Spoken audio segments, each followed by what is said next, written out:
787-137209 or online at kvrx.org. KVRX would like to remind its listeners that all content expressed during programming does not necessarily reflect the views of KVRX, its DJs, underwriters, or the University of Texas at Austin.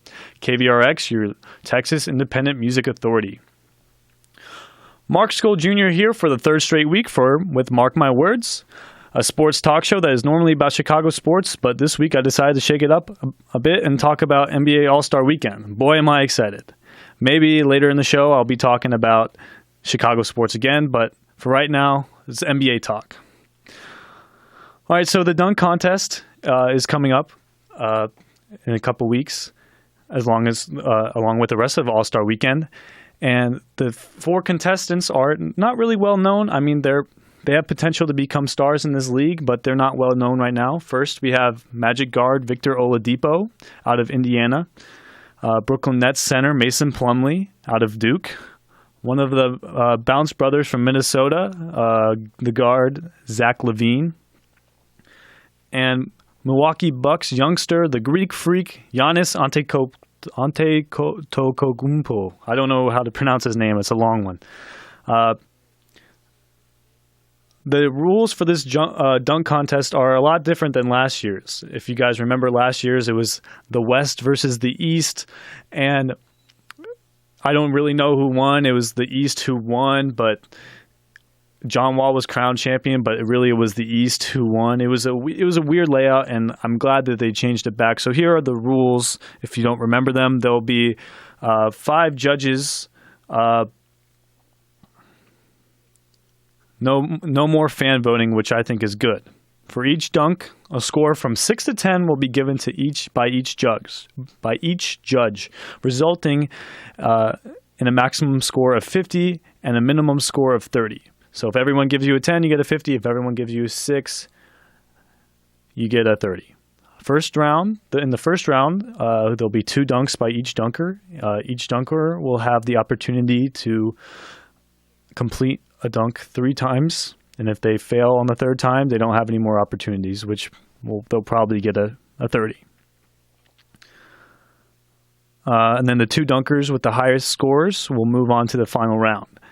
And again, there will be 2 dunks in the final round, and whoever has the best composite score will be crowned the dunk champion.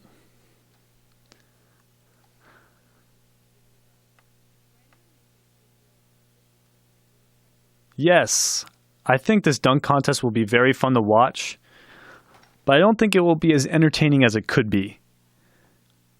The reason why is because these guys are participating aren't the best guys available. I mean, most of the guys participating in the dunk contest are guys who aren't well known around the league. I know Victor Oladipo, Mason Plumlee, Zach LaVine, and Giannis, the Greek freak, pretty well because I'm an avid NBA basketball fan. But if I wasn't a basketball fan, or if I was a basketball fan and wasn't as diehard or pay attention to it as much as I do, these guys aren't well known. Yes, these players are up-and-coming stars who could become better players in this league, possibly the best players in the league of the future, the best players of the future. It's just this is the dunk contest, you know? We are used to seeing these big names compete in dunk contests in the past, and it looks like the NBA just got their last options to compete in this competition. Ideally, you would want to have some of the better dunkers in the league, like LeBron, DeAndre Jordan, Russell Westbrook, maybe even Kevin Durant, former Longhorn Kevin Durant. Everyone around the world knows who these guys are, and they are probably the best dunkers in the NBA. I mean, if you're trying to reach out to an audience, not just in America, but in like China and overseas, you want to get these big names in, not Victor Oladipo and Mason Plumlee. Like, I'm pretty sure, I know Kobe's past his prime, but Kobe's like the everyone in China's favorite athlete. Why don't you get people to participate in this dunk contest where it would be popular all over the world? I mean, everyone around the world knows who these guys are, and they're probably the best dunkers in the NBA. I mean, how many times are guys like LaVine and Oladipo in SportsCenter's top 10 plays? I'll tell you, rarely. They're rarely in the top 10. Yes, they can jump out of the gym. Like, they can fly. But you see guys like LeBron, DeAndre Jordan, KD, who are on the top 10, SportsCenter's top 10 list every night for their amazing dunks. They're some of the best players in the league, and I just think that they would be way more entertaining to watch than these younger guys. What I would love to see, though, is a Blake Griffin versus DeAndre Jordan dunk competition. Arguably the two best dunkers in the league who are on the same team going against each other in a dunk contest. That would be sweet and possibly one of the greatest dunk contests ever. However, the one guy who everyone wants to see in the dunk contest is LeBron. The guy has been flying since he was 13 years old. And I don't mean flying in an airplane. I mean flying with his legs. The guy is a monster. He legit dunked over John Lucas III in an actual game. In a game. That's what you see in a dunk competition. But the fact that he did that in a game is crazy. Could you possibly imagine what dunks he could perform when he isn't being guarded? Come on, LeBron. You need to participate in one of these dunk contests. I mean, part of MJ's legacy was the fact that he dunked from the free throw line in the dunk contest. A lot of people remember MJ's shot in Game 6 against the Utah Jazz. And then they also remember his dunk in the slam dunk competition, his dunk from the free throw line. That's one of the things he's remembered for. You always see the Jordan symbol. That's one of the places it's been seen.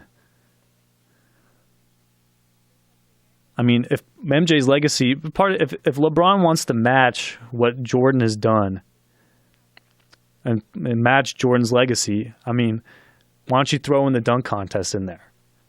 I just feel like it'd be very entertaining. I'm sure he would love it.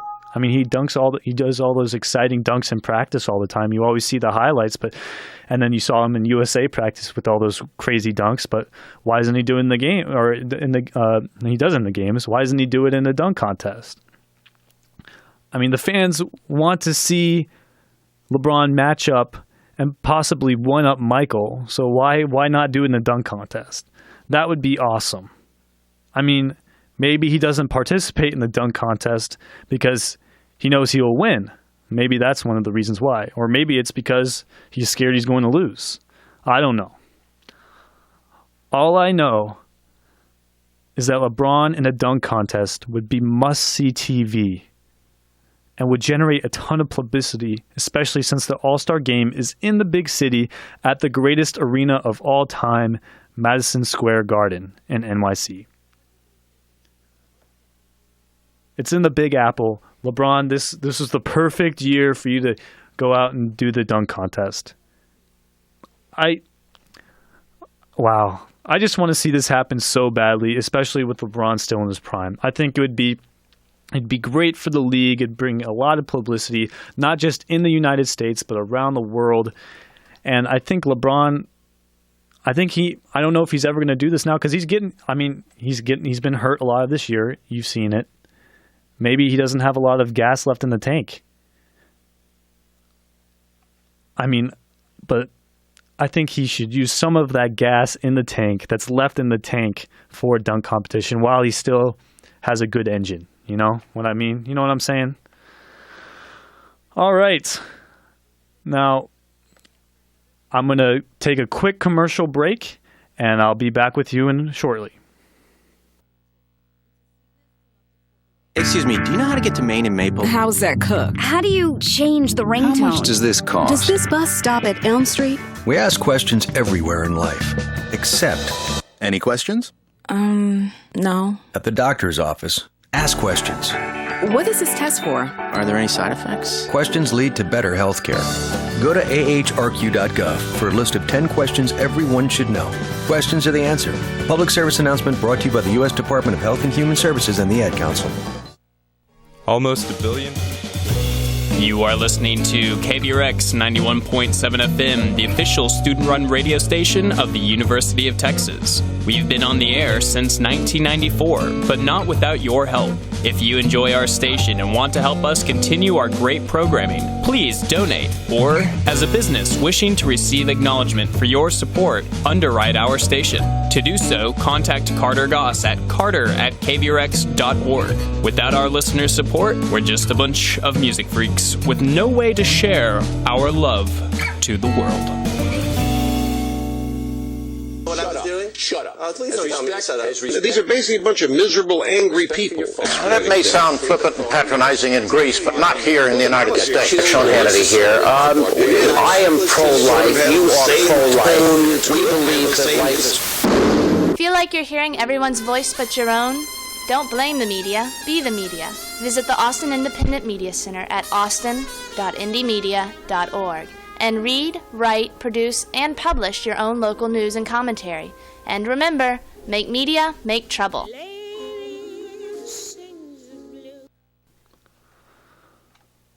Welcome back to Mark My Words. This is Mark Skoll Jr. I'm on KVRX Radio. And before the break, we were talking about the NBA dunk competition. And now I'm going to move on to the three-point competition. The participants for this year's three-point contest is probably one of the best groups I've ever seen in my short lifetime. You've got Portland Trail Blazers guard Wesley Matthews, J.J. Redick of the L.A. Clippers, the Beard, James Harden from the Houston Rockets, one of the league's best point guards and former NBA three-point contest champion, Kyrie Irving from the Cleveland Cavaliers, the league's best point guard, Stephen Curry out of the Golden State Warriors, and then Curry's right-hand man, Klay Thompson, who scored 37 points in a quarter earlier this year. 37 points in a quarter, not a game, a quarter. Wow. I'm pretty sure, I don't know the exact stats, but I think he might have gone 11 for 12 from the three-point line in that quarter. I mean, think about what he could do in a dunk contest. Then we have Atlanta Hawks shooting guard Kyle Korver and last year's champ, Marco Bellinelli from the San Antonio Spurs. This year's class is loaded. And then, just so you guys don't, if you didn't know, this is how the three-point contest works. It's a two-round competition. 5 shooting locations are positioned around the three-point line. 4 of the racks contain 4 orange balls. Each of the orange balls are worth 1 point. And 1 multicolored money ball worth 2 points. The 5th rack will be a special all-money ball rack, which each participant can place at any of the 5 shooting locations. Every ball in this rack will be worth 2 points. The players have 1 minute to shoot as many as the 25 balls as they can. The 3 competitors with the highest composite scores in the first round advance to the championship round. The 3 finalists will run through the same course again, and whoever wins that head-to-head battle will be crowned champion. Kyle Korver of the Atlanta Hawks will be tough to beat with his league best 53.2% three-point shooting percentage. But this seems to be the type of venue in which the Warriors stars will shine brightest. I mean, it is Madison Square Garden. It's New York City. These guys have been Klay Thompson and Stephen Curry are on possibly the league's best team. I mean, Kyle Korver's on a good team too, but these guys shine way brighter than Kyle Korver. And it's particularly difficult to dismiss Thompson, Klay Thompson, who's shooting 44.6% from deep on the season and has already drilled 145 triples this year. Wow, 145 three-pointers. He's an exciting, flashy, and competitive player, and all those attributes will help him lead him possibly to the first three-point contest title of his burgeoning career. But you guys know I'm a Bulls fan. I have to go with Kyle Korver to win this competition. I had the privilege to watch Kyle Korver when he played for the Bulls bench mob a couple of years back when the Bulls made it to the Eastern Conference Finals, and I was devastated when the Bulls let him go. This guy, and this is a lofty comparison, he's like Ray Allen, Jesus Shuttlesworth. Ray Allen. He's just a machine. He has the same exact position and movement with each shot he takes, and he nails it most of the time. When he played on the Bulls, he was guaranteed to knock down at least three threes a game. It was unbelievable. And now that he's with the Hawks, he's had all-star considerations, and some consider him to be an all-star snub. I mean, you don't want to leave Steph Curry open. You don't want to leave Klay Thompson open. But you definitely don't want to leave Kyle Korver open. One thing that Steph Curry has over Kyle Korver, though, is that Kyle Korver is more of a catch-and-shoot type player. He can't really come off the dribble. In my opinion, I think Stephen Curry is possibly the best off-the-dribble shooter ever. The greatest off-the-shooter ever. He's money. I mean, there's some nights where he goes 0 for 7, 0 for 11 from behind the arc, but most of the time it's money, it's buckets. This guy is amazing. He's probably, in my opinion, he's probably going to win MVP. It's a close race between him and James Harden, but this guy can make his three-point shots. Yes, anyone could win this contest, like Stephen Curry or Klay Thompson or any of these guys, since there are two former champs competing again, Marco Bellinelli and Kyrie Irving. It's just when I think who is by far the best three-point shooter in the league, it's Kyle Korver. No question. But anyone can win this.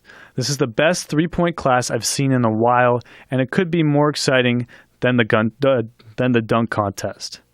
I won't go that far, but with the talent competing this year, it could end up being way better than the dunk competition. All right. Now, as much as I pay attention to the NBA, I watch a lot of podcasts, watch a lot of shows, and there's a show called The Starters, and they had a lot of ideas to make All-Star Weekend better. And as great as All-Star Weekend is, wouldn't you want to make it better? So I was watching the show, like I said, on NBA TV called The Starters, and they offered some interesting ideas to extend the All-Star Weekend and make it a lot better. NBA commish Adam Silver, listen up, buddy, because you need to take some notes on these ideas. The first idea they came up with on the show, was the defended dunk contest called the Clash of the Titans. The Clash of the Titans. The idea behind this is that someone would try to block the ball or try to dunk the ball while the defender was trying to block his dunk. One-on-one, mano-y-mano.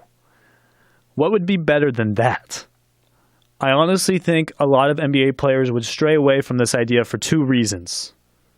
First off, this could seriously hurt someone, and no one wants to get hurt in a silly competition that doesn't mean anything. There would be a lot of broken wrists, and the broken bones, and possibly even some fights. I mean, who doesn't love a good fight, though? Especially in the NBA. You like to see players get passionate into it. And I feel like this could be a way to get the fans and the players into it.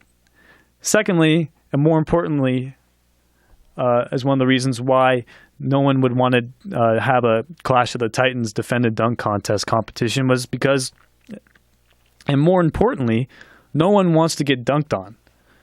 I mean, this would quickly become a fan favorite event because everyone either loves seeing someone getting dunked on or a defender sending someone stuff in the stands. That would be great. I just don't think it will happen. But think about that. A defended dunk contest where someone's trying to dunk on someone all the time. I mean, every time there's an NBA game and someone gets dunked on, the whole place goes crazy. The whole bench is holding everybody back. I feel like that would be very entertaining. And I know I would definitely want to watch that. All right, the second idea for an event for the NBA All-Star Weekend that they had on the starters would be the sibling 2v2 game. If you think about it, there are many siblings in the NBA, so why not take advantage of it? The Gasols, Marc Gasol from the Memphis Grizzlies, and then Pau Gasol for the Chicago Bulls. The Morris twins both play for the Phoenix Suns. Goran and Zoran Dragic, I think they both play for the Phoenix Suns too. The Plum Dogs, Mason and Miles Plumlee. Mason plays for the Suns, and Miles, there's a lot of Suns guys in here. Miles plays for the Brooklyn Nets, who we mentioned earlier, who will be competing in the dunk competition. The Zeller brothers, I'm not sure where both of them are. They're all over the place. I mean, I could just keep going. Oh, can't forget Brooke and Robin Lopez either. Brooke from the Nets and Robin from the Portland Trailblazers. This would be amazing because it would inspire a bunch of brothers to make it to the NBA and eventually compete in this competition. It would also open up the floor if it has. It would also open up the floor if it was 2v2. It would be very cool to see this because if you think about it, the brothers have most likely played their whole career with their siblings, from elementary school to middle school ball to high school to maybe even college. And once they got to the NBA, they were split apart, most of them, except for the Dragic brothers and the Morris twins. This idea could bring them back together in a matchup versus other brothers. I mean, there's a lot of brotherly love and there's brotherly competition.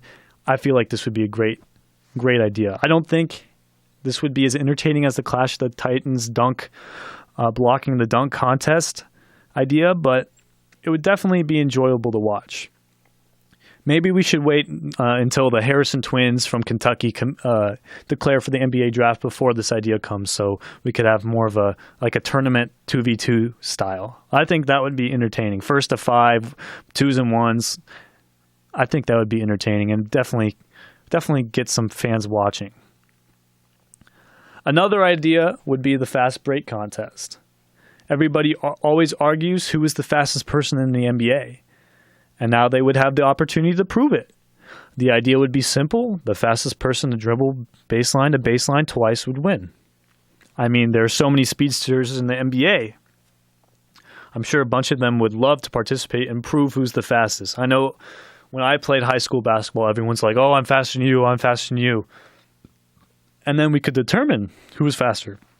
We could determine if John Wall was faster than LeBron and Ty Lawson or even Russell Westbrook. I mean, who is the fastest guy in the NBA? I know I would love to know. I feel like this would be a great opportunity to figure out who, in fact, is the fastest person in the NBA. The next idea was pool dunking. I mean, we've seen a bunch of videos of people pool dunking. A bunch of young teenagers get together at the local pool and pass the rock around the perimeter while jumping in the pool. And then the last person who jumps in the pool would dunk the ball in the hoop. Each team, what would be cool is if each team, or maybe 5 teams, because I think each team would be a little excessive, could have something planned out where each of their players has to touch the ball before jumping in the water.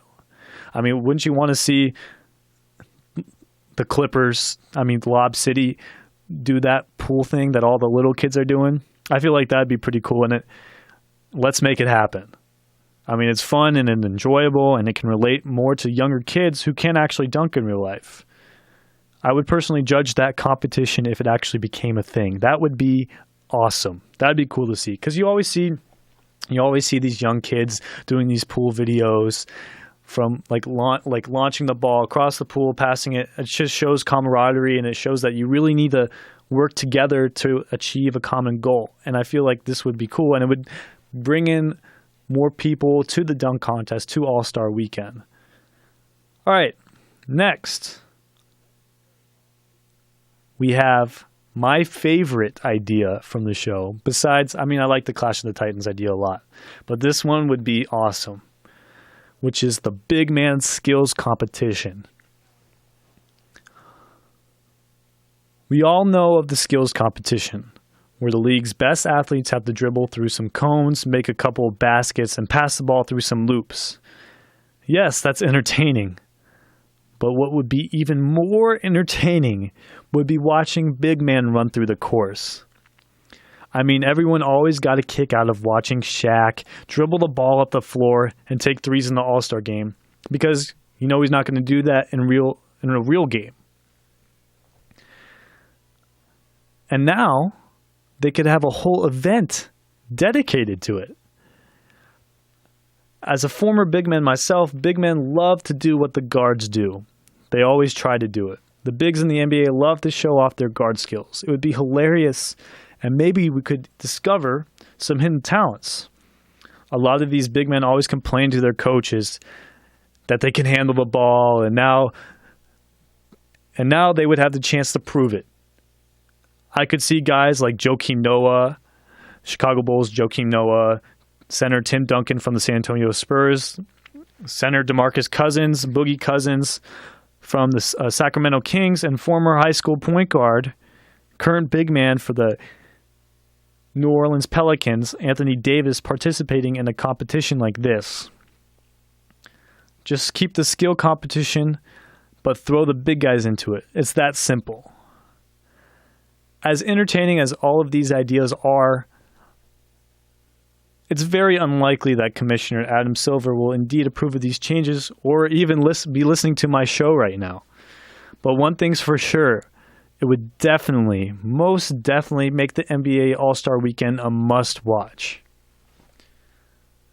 Tweet at me at Mark Skoll Jr. what you think would be the best idea out of all of those. The defended dunk contest called the Clash of the Titans, the sibling 2v2 game, the fast break contest to determine who is the fastest NBA player, pool dunking, which we've seen all the little kids do. It would be cool to see the NBA stars do it, so they could relate to them. And then the big man skills competition. We could still keep the skills competition, just have a big man edition. I think that would be must-see television for sure. All right. Now, I'm currently a journalism student at the University of Texas, and I was assigned a project where I had to just do a 750-word article of my choice on whatever subject I wanted. And being a sports fan, I obviously wanted it to be about sports. So for those of you who don't know me, I tore my ACL last spring, March 8th, at the Houston Rockets Blacktop Battle on the Blacktop, where it was a 3-on-3 tournament where you would compete against people across the city, and whoever wins this competition would end up being recognized at halftime at a Houston Rockets game. So I was like, all right, we're playing for a lot here. This is going to be, we could get recognized at a Rockets game at halftime. That's the dream. If you can't actually play an NBA sport or a professional sport, at least being on the field while people are in the arena is a pretty big goal, or wouldn't be half as bad. So in this tournament, this 3-on-3 Blacktop Battle tournament, I tore my ACL. We weren't playing in ideal conditions. It was raining outside, and this was outside on the concrete, outside on the streets of the Toyota Center. So what happened was I made a move on this guy, a great move on this guy, got to the basket on him. I jump stop, and my leg was sliding because it was wet. So my leg kept sliding and sliding and sliding, and eventually my leg was straight. But then my leg kept going, and my knee went backwards. And that's when I heard a pop. I knew something had happened right away. But what most people don't know or what most people who don't tear their ACLs or who aren't doctors know, is that the ACL is side-to-side movement. So I got up after that. I was able to run around in circles. So that's not side-to-side movement. So I was able to run around in circles easily. No pain at all. Nothing. So I went back in the game. I was like, okay, I'm good. I'm fine. Nothing happens. It's just a crazy happening. Who knows? So I go back in. I get the ball again. I make a little crossover move and pop. Another pop. I heard another pop. And that time I was like, oh, that was bad. That one was bad. And I knew, and after that, I couldn't walk. Or I could walk, but it was just painful.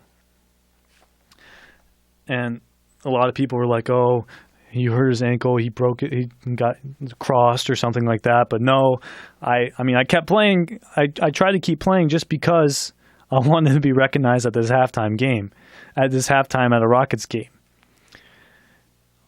But what people...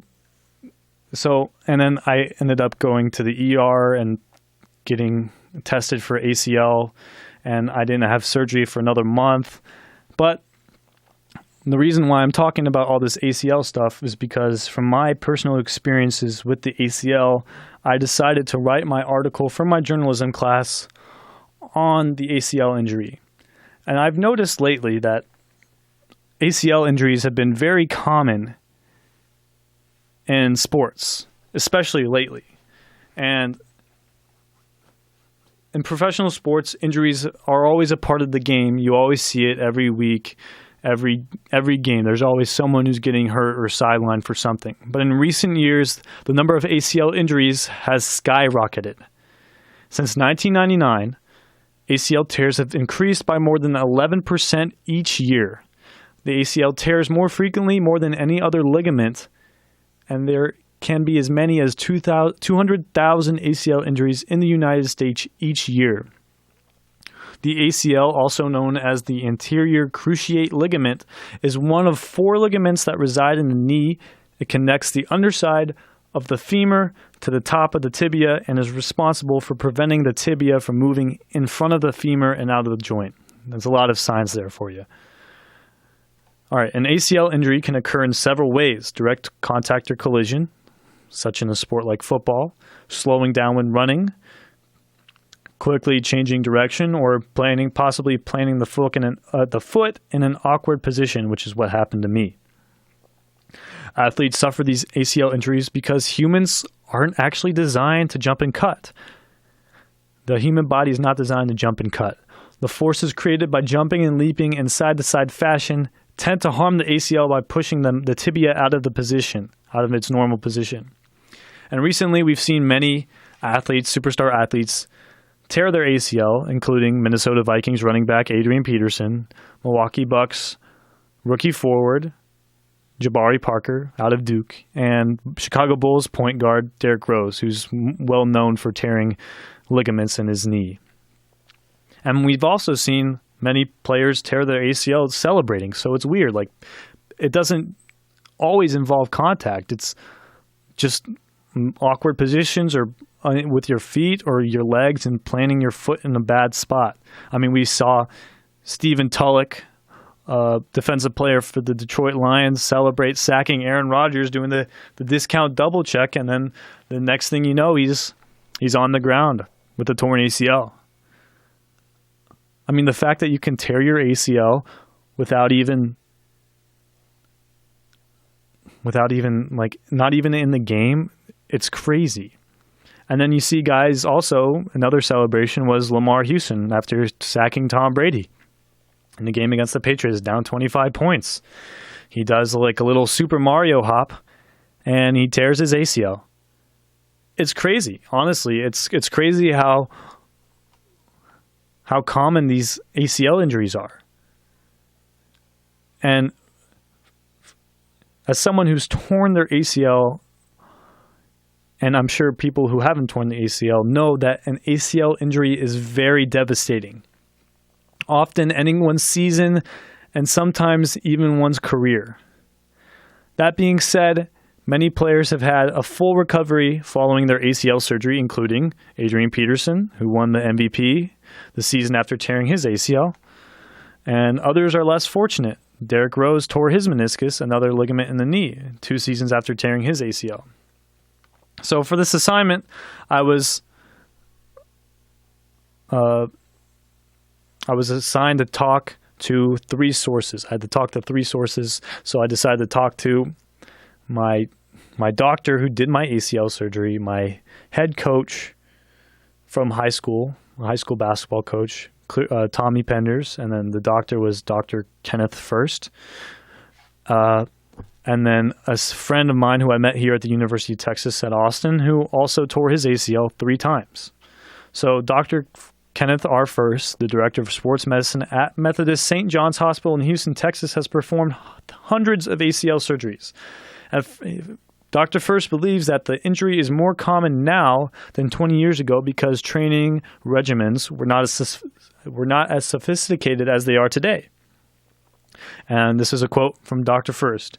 The athletes of the modern era are trained so hard in speed, agility, strength, and ballistic type movement that they exceed the limits of structures inside in the body. We know that every bone has a breaking point, but it is also true for a ligament. And under extreme load, the ligament can rupture.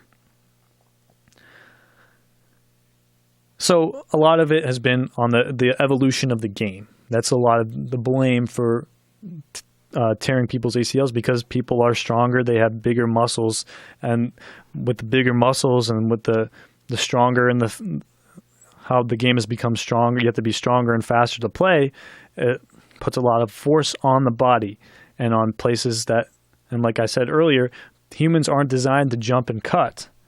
Human bodies aren't made to do that. And with all this force going into it, it definitely hurts ligaments like the ACL. And then many people, many critics blame coaches like, I know Tom Thibodeau, Chicago Bulls head coach Tom Thibodeau, was blamed for players' ACL injuries, his player Derrick Rose. Thibodeau received a lot of flack for overworking his players after Derrick Rose tore his ACL in the playoffs against the 76ers in 2012. When I talked to Coach Penders, Tommy Penders, the varsity basketball coach at Clear Lake High School in Houston, Texas, Coach Penders believed that coaches shouldn't be blamed for players tearing their ACLs. Coach Penders said, I think it's overworking the muscles, but I also think that there are times where the kids just play too many games, Penders said. In the summer, you might play 3 games in a day and then turn around and play a 7:30 a.m. game the next morning. You eventually just get worn out.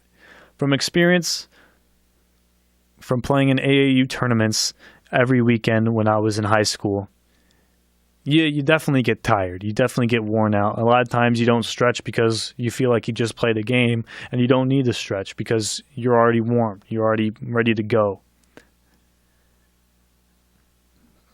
That could be one of the problems too, that they're overworking each other. They're stronger, they're faster than they were 20 years ago, 30 years ago, even 10 years ago. And then Dr. First reiterated Coach Penders' viewpoint, stating, I do think our athletes play so many games at the youth level, especially with AAU ball and year-round sports. We will never be able to prevent ACL tears, just as we can't prevent car accidents, because they're just a part of the game and one that doctors confront on a daily basis. It's sad that people are tearing their ACL all the time, that doctors have to, I'm sure doctors see everything, but seeing a person with a torn ACL and watching them not be able to walk for a while has got to be devastating. And then many people think ACL tears happen only to superstar athletes who are being overworked, but they happen to ordinary people who overwork too, like myself and my friend Zach. Zach, he's a sophomore at the University of Texas at Austin. He has torn his ACL 3 times now, each time playing basketball. Zach says that tearing an ACL is excruciating, and those first 2 instances of his injury were the most painful. He said he actually heard the pop and was able to guess what the injury was right away. Zach thinks that his ACL injury might have happened because he was overworking himself with all the activities in which he was involved in. He said, the first time I tore my knee, my body was under way too much taxation. I was running cross country in the mornings, going to practice for an hour, playing pickup games for 2 hours, and then leaving the high school to go lift weights every night. Talk about overworking your body. I mean, that's got to be one of the main reasons why people have been tearing their ACLs. The thing is, you have to, if you want to be a good athlete or a college athlete or a professional athlete in some point in your life, you're going to have to do all those things. You're going to have to go work out in the morning, work out during the day, work out at night. You have to eat healthy, all that stuff. There's nothing that's going to be able to prevent ACL tears from happening. Zach feels that knee injuries are preventable only to the extent that someone can take care of the body.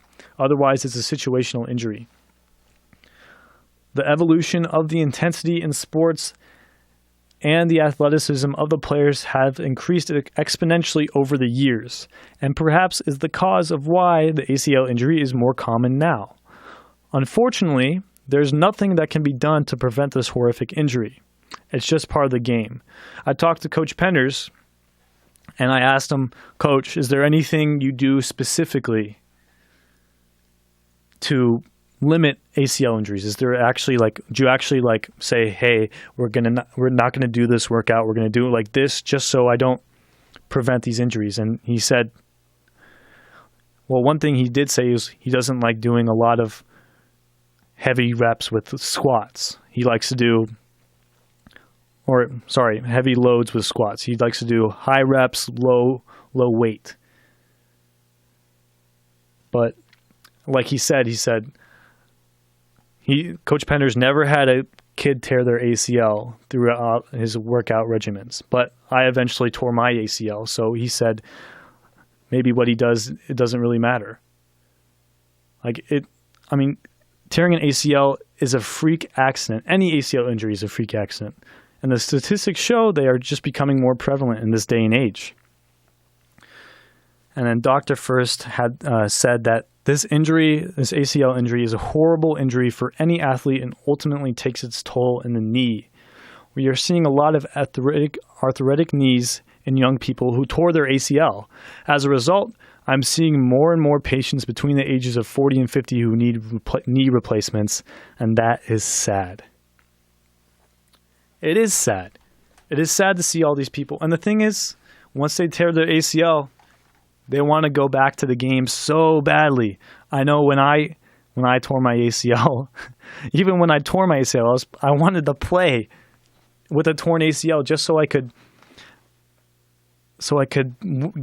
be recognized at halftime at a Rockets game. It is sad because all these athletes, and I know I'm one of them, they want to play. And the fact that I've not participated in physical activity for almost a year now is crazy. And it's so hard to be patient too, because you want to play so badly. And my friend Zach, the reason why he had all these injuries is because he went back too soon. He would be like, all right, screw it. I'm going in. I'm going to play. And then a lot of his injuries, there's nothing he could have done to prevent them. It's not like, he could have not gone and played. He could have put on a knee brace.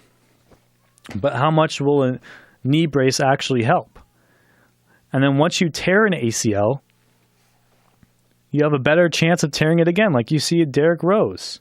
He tore his meniscus. You have the better chance to tear other ligaments. Because when you're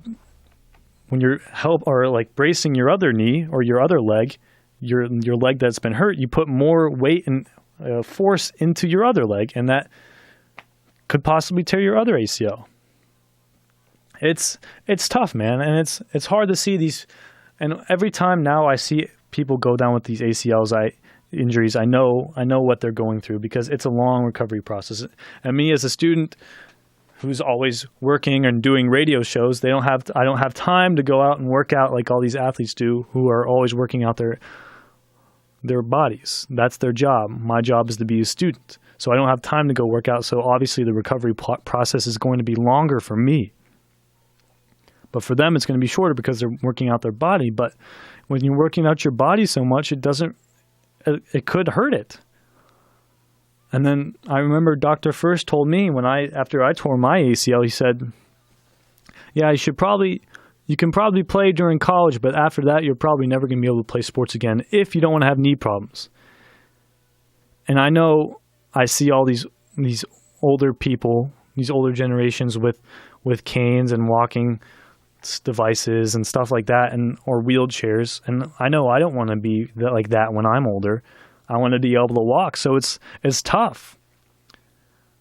Then the question is, for these people, is the love of the game worth being hurt later in life? And then a lot of people criticize Derrick Rose for saying things like, I'm going to, like Derrick Rose was criticized earlier in this NBA season because he would sit out some games because he was sore. And a lot of fans and a lot of people would criticize him, and NBA analysts would criticize him because he wasn't playing when he could be, when he wasn't actually hurting. But in reality, he was. And then I remember Derrick Rose was like, I don't want to be sore in meetings or at my kid's graduation. And a lot of people came to his defense, didn't defend him at all, but I came to his defense quickly because I've personally torn my ACL, and I've seen people who've torn their ACL and have had knee problems in the future. And I'm sure Derrick Rose is like me, and he doesn't want to be with a cane or with a walking chair or a wheelchair when he's older.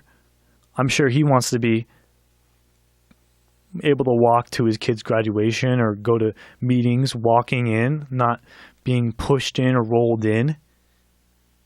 I mean, the ACL injury is probably one of the most serious injuries in the game besides something involving becoming paralyzed.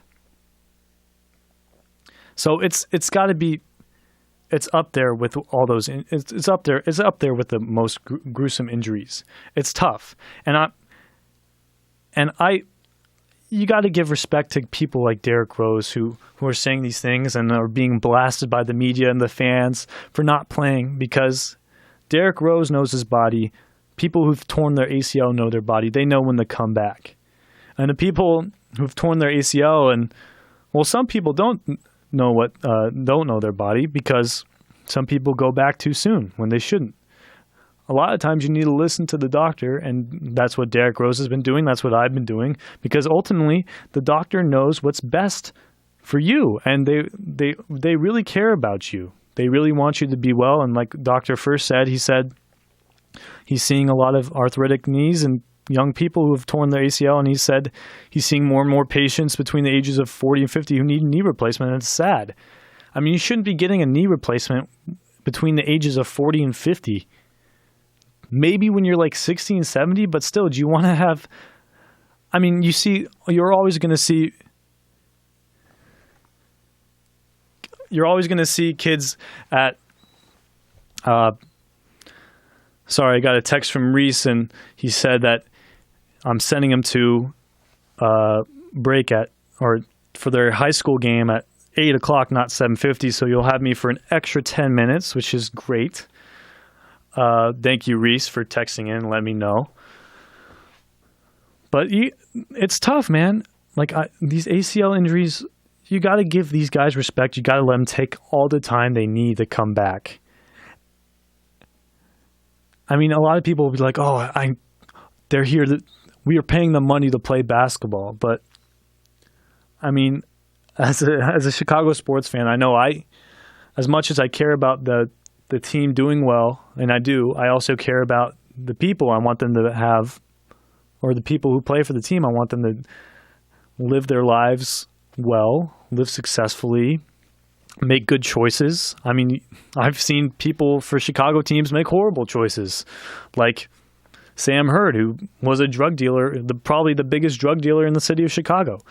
But like Derrick Rose, his whole life he grew up out of nowhere, or he grew up in the worst neighborhoods in the city of Chicago. He lived through that, and now he's been through a lot. He's been through all these ACL injuries, these bad neighborhoods growing up. He's been through everything, and now people are giving him flack.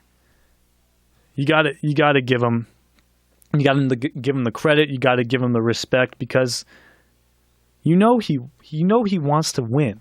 He's not doing it just so he can walk in meetings and go to his kid's graduation. That's not part of it. I mean, that's definitely part of it, but that's not the whole reason. He wants to win. The guy grew up in Chicago. He loves the city of Chicago. I'm sure he wants to be a Bull for life. And the only reason he wouldn't be a Bull for life is if the front office didn't want him to be a Bull for life. And the guy desperately wants to win for his team. He desperately wants to win for his city. He cares about the Bulls. He cares about Chicago. He cares about everything that has to do with the city. Cut him some slack. The guy wants to win. And he had a quote earlier this week, and he said, maybe I won't win this year, but I know for a fact that I'm going to win at some point in my career. So win a championship at some point in his career. You got to respect that, because you know he's hungry. He's not just talk. And when Derrick Rose, when he has something to say, it's usually pretty important, because he's a quiet guy. He usually leads by example. Usually Joakim Noah is the guy who's leading with his voice. But Joakim also leads by example. But Derrick Rose leads with his heart, by example, by how he plays. And you got to respect that. He's going to be, if he wins for Chicago, will probably be one of the best Bulls of all time. I mean, definitely nothing ahead of Scottie or Michael, but he could be up there. And he just needs to get healthy, know his body, and you've seen it. He's played for, I don't know the stats, but he's played for like 40 games in the season for the first time in his career since 2012, and that's big. That's a big step after not playing for 2 years and after tearing your ACL in one knee and then tearing your meniscus in the other. That's a huge step. You got to give him respect for that. All right. So, I did not plan on talking for another 8 minutes, so I'll talk about some other stuff that I had as backups. So, we all had watched the Super Bowl this past weekend, and everyone's talking about, and this is the only thing everyone's talking about, is the last play of the game. Or not the last play of the game, but the last meaningful play of the game. 2nd and 1 from the goal line. 2nd and 1 from the 1 with 30 seconds left in the game. You have Marshawn Lynch, who has over 100 yards rushing. The Seattle Seahawks have the ball. You have Marshawn Lynch, who's had over 100 yards rushing this game, averaging more than 4 yards per carry, and you decide to throw a pass.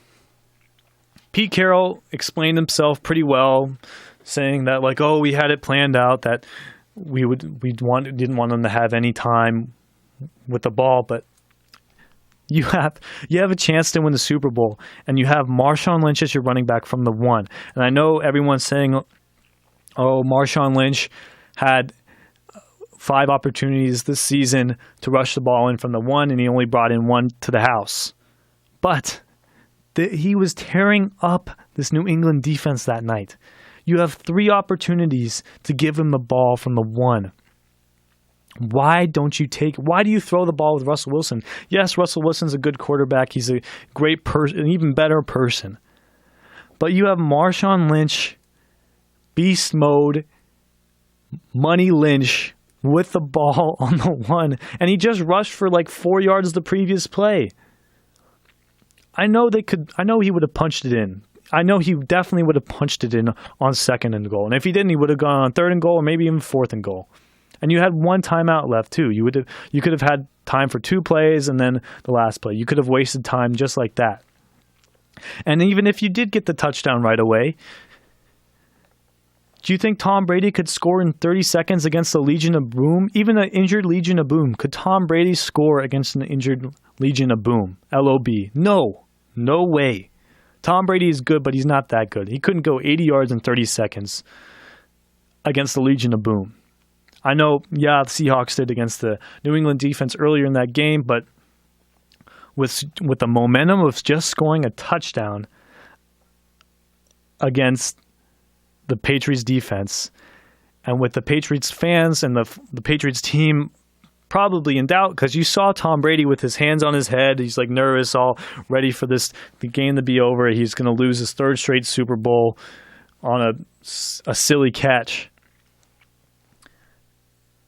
And ultimately, I really think Pete Carroll is covering up for the Seattle offensive coordinator. I don't know his name, but still, that was a bad call.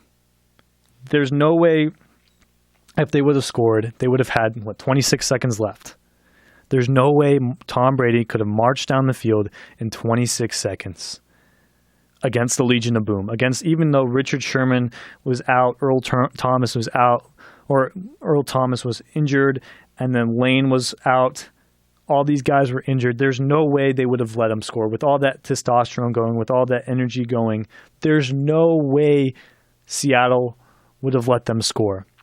Bad play call, horrible play call, probably the worst play call I've ever seen in my life. If I was a Seattle Seahawks fan, I wouldn't say fire Pete Carroll, but I'd definitely be upset with what's happened, because that's the difference between winning and losing, and they could have had 2 straight Super Bowls, which hasn't been done since the Patriots of early 2000s.